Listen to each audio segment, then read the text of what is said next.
So here I am, a high school girl in Orange County, fresh out of the psych ward, just like trying to go back to school and feel any sense of normalcy.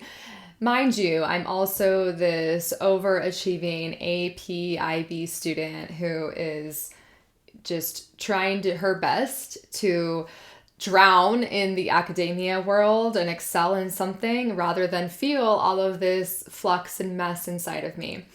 And so, of course, I feel like a complete alien. Everyone's like going to prom and with their like high school sweetheart. And here I am hiding all that I have experienced, these hospitalizations, these overdoses, these ins and outs of psychiatric facilities. There's no way that I'm going to feel like I fit in. So I'm going through all of this and enduring some really toxic, situations and relationships and family stuff going on at home and just everything like feeling like so intense.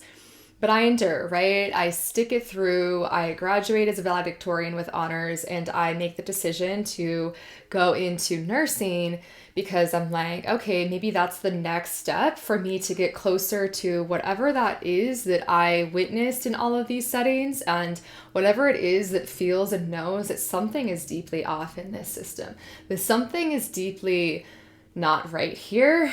And I want to go follow and feel what that is. And I also know that my empathy will come full circle and I love science. I'm a huge nerd at that point, of course, even though I'm like, my life is exploding all the time.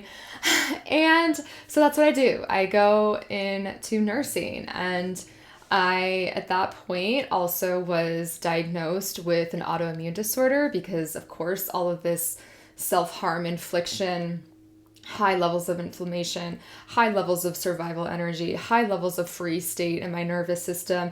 Of course, my body is gonna present with some autoimmune condition. So at that point, I was diagnosed with lupus. I was on all these medications.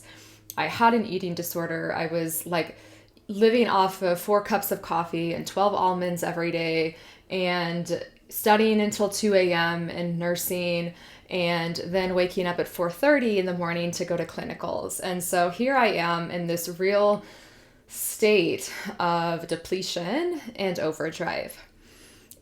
But then again, there's this sense of I'm excelling, I'm on my path, I'm, even those were not even words in my vocabulary at that time.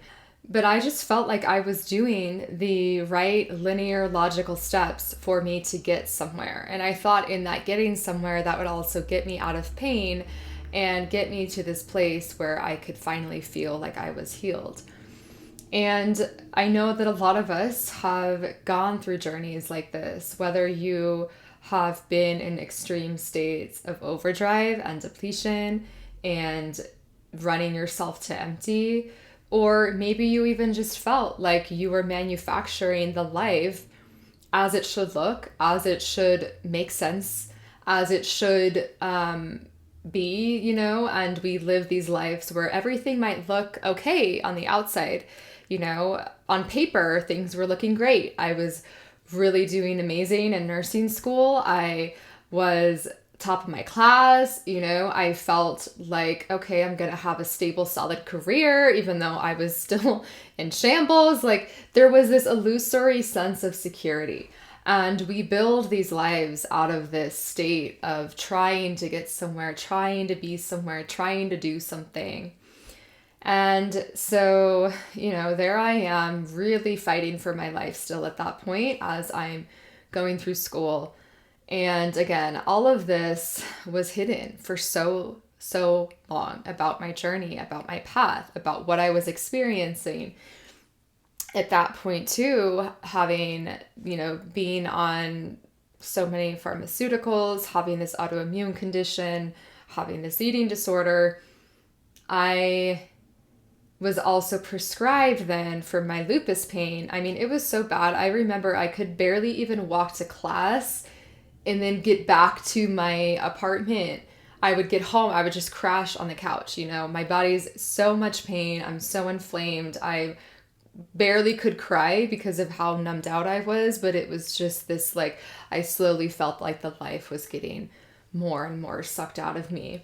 And it didn't make sense because here I am studying the biology, anatomy. I'm learning about pharmacology and treatment plans and how to heal things and how to stabilize symptoms. And here I am, this classic patient, like, what is going on? Like, what? This is supposed to work?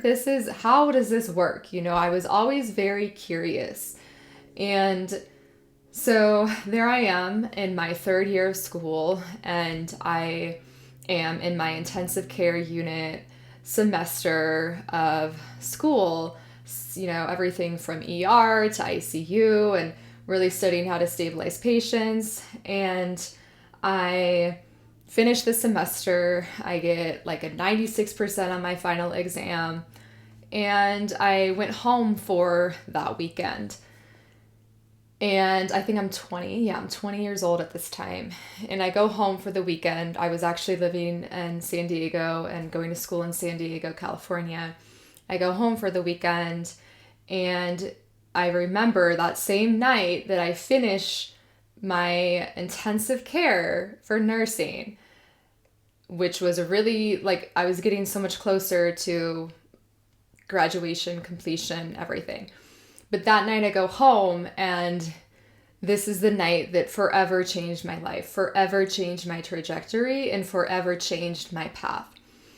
And that is what we're going to get into in the next chapter.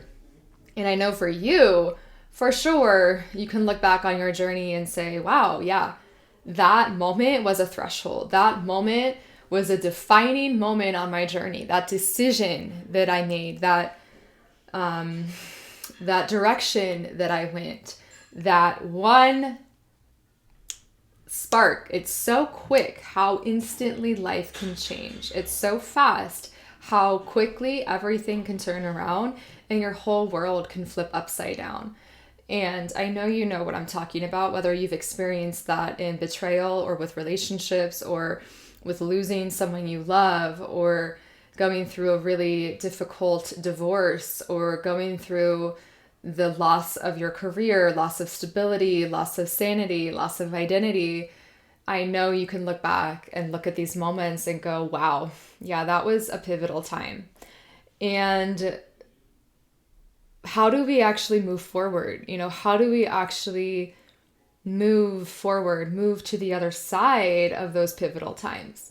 So I'll share that with you in the next chapter about what this real catalytic moment was for me, and we'll keep moving through this journey of the arc of the human story.